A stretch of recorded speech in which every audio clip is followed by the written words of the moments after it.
Welcome back to KTAL LP FM.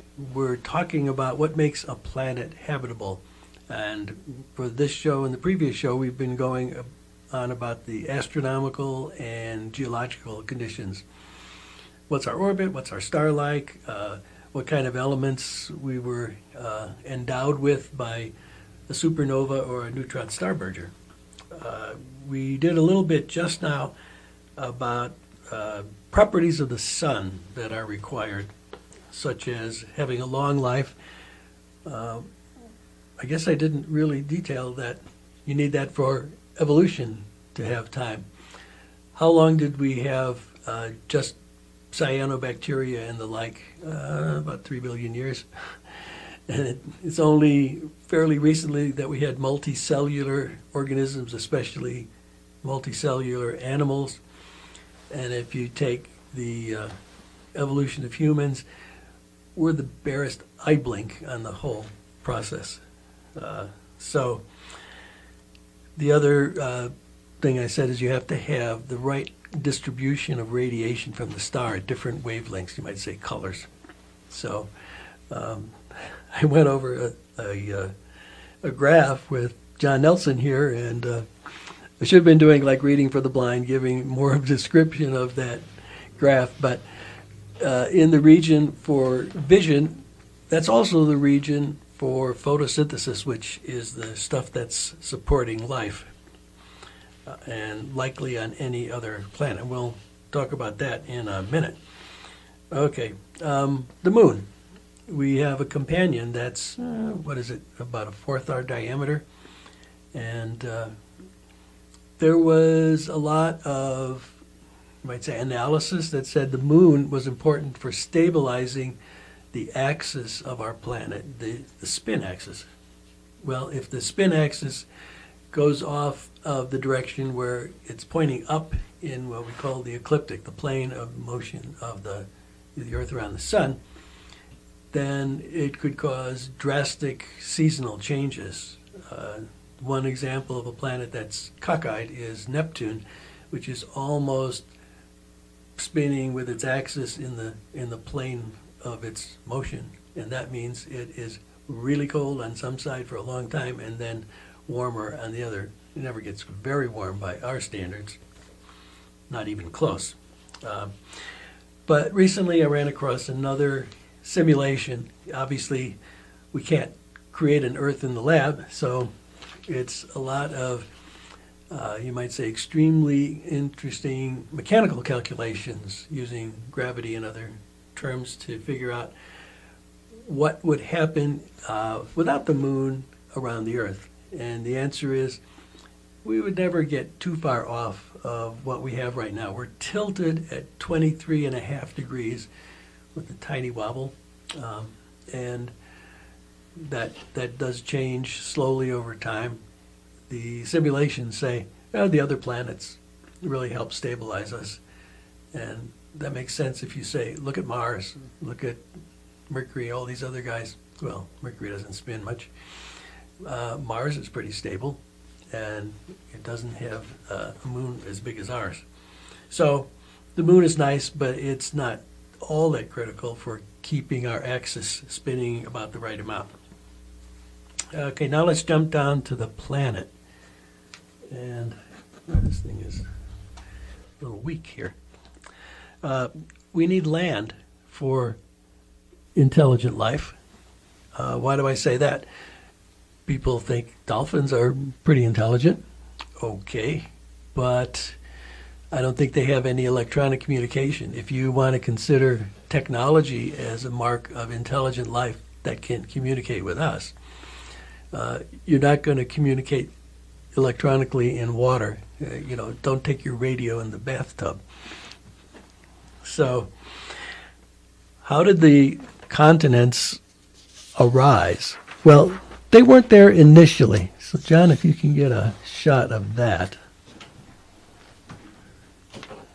Okay, what I have is a diagram. I think this is from, what's it called? Maybe Geology Club. That's not exactly right.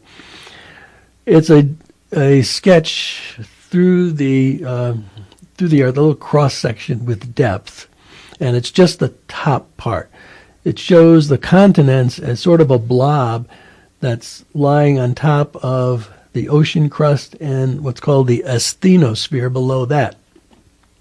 So over most of the earth, what you have is the ocean crust alone, and of course the oceans on top of that. And below the ocean crust, you've got the asthenosphere. That is basically the weak part of the rocks. Yes, it's rock, but it's pretty easily deformed.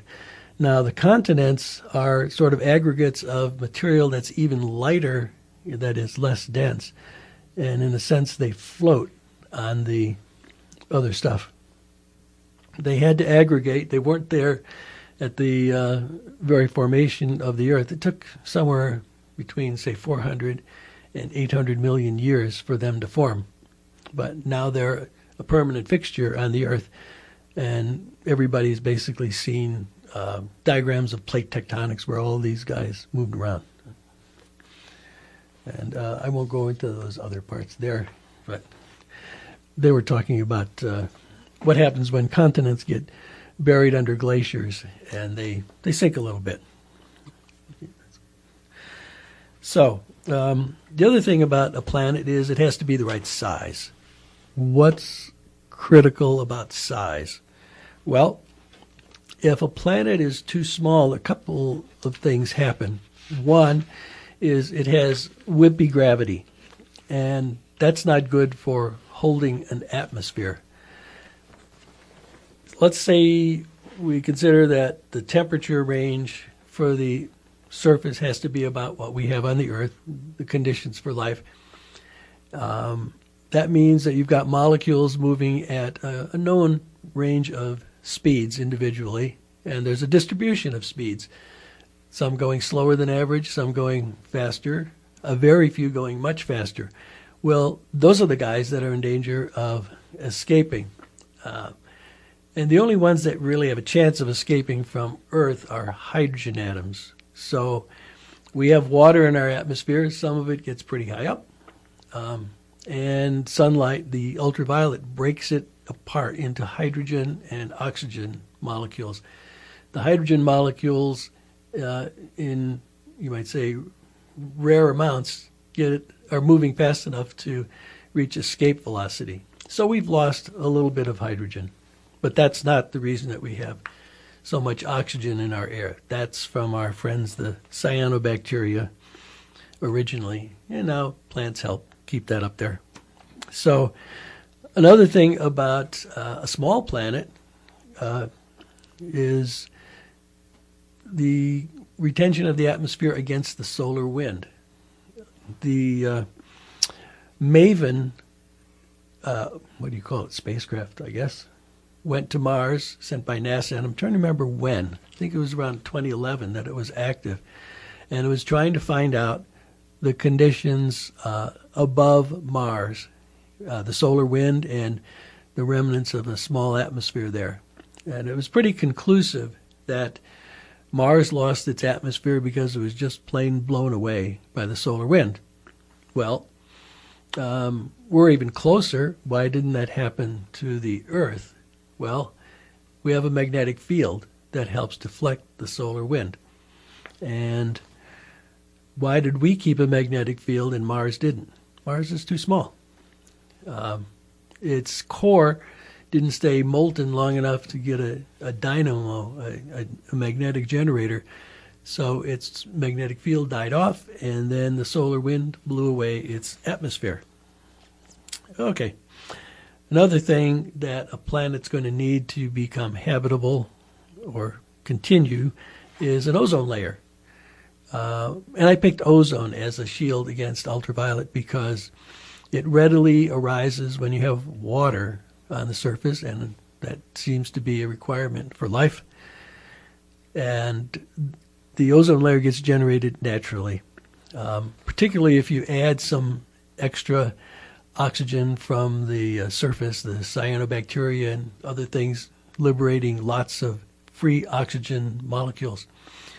So that is broken down by sunlight, and some of it recombines. So you've got O2 molecules, two oxygens bound together.